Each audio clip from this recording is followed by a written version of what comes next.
5 months after Jerry and Vera Woodman are gunned down, investigators believe they've uncovered a murder conspiracy involving Stephen Homick and Michael Dominguez. But they still don't have enough evidence to tie the Woodman brothers to the crime. Los Angeles-based crime novelist Faye Kellerman lived through every twist and turn of the investigation. As I followed the case, I felt as frustrated as the cops. The sons were prime suspects, and yet they seemed untouchable. But the noose is tightening around suspected middleman Stephen Homick. Investigators soon learn Stephen's brother Robert is also involved. Once we found out that Steve Homick had a brother, Robert, a computer search was done. It turned up that Robert Homick only lived about maybe 3 miles from Gerald and Vera Woodman. The computer search turns up another key piece of information. 2 weeks prior to the murders, neighbors complained that Robert Homick was loitering near the condo. Robert had been observed by people living 2 buildings east of the Woodmans. They observed Robert sitting in his car for hours and hours and hours. They called the police. A West LA patrol car responded. Robert Homick's clumsy surveillance ties him to the planning of the murders. Then detectives uncover an even more incriminating blunder. My partner was on the computer. He says, "You gotta look at this." On the night of the murders, Robert Homick was involved in a traffic accident.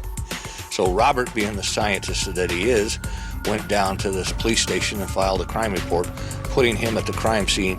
We're looking at each other going, I don't believe this. I mean, the pieces are starting to fall together. But then a disturbing discovery forces investigators' hand. Michael Dominguez appears to be arming himself for another murder. It was determined that Michael Dominguez had made a call to an individual and stated that he needed a sawed-off shotgun for that evening. At the time, Michael Dominguez was on parole, and we felt that the only reason he'd want that weapon is to kill somebody. The investigation still has some holes, but with lives at stake, police have no choice but to bring Dominguez in. He was arrested for being in possession of a gun in violation of probation. When police confront him about the Woodman murders and Stephen Homick, Dominguez quickly cracks.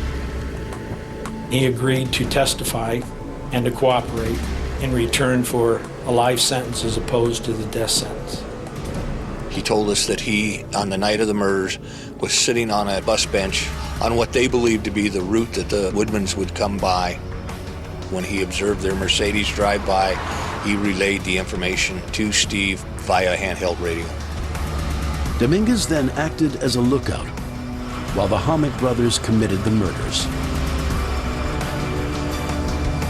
Afterwards, he was picked up by Stephen Homick and the others and told that the job was done. He then flew back to Las Vegas with Stephen Homick. Investigators now know the names of all the hired guns. What they need is a link to the brothers who hired them. They pulled the phone records at Manchester, and they didn't find anything.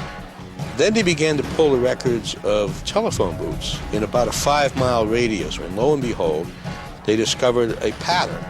Steve would be calling Bill, or he'd be calling Stewart, or he'd be calling Neil, and also calling Manchester Products. Phone records played a very big part. They were the link between the Homicks and the Woodman brothers.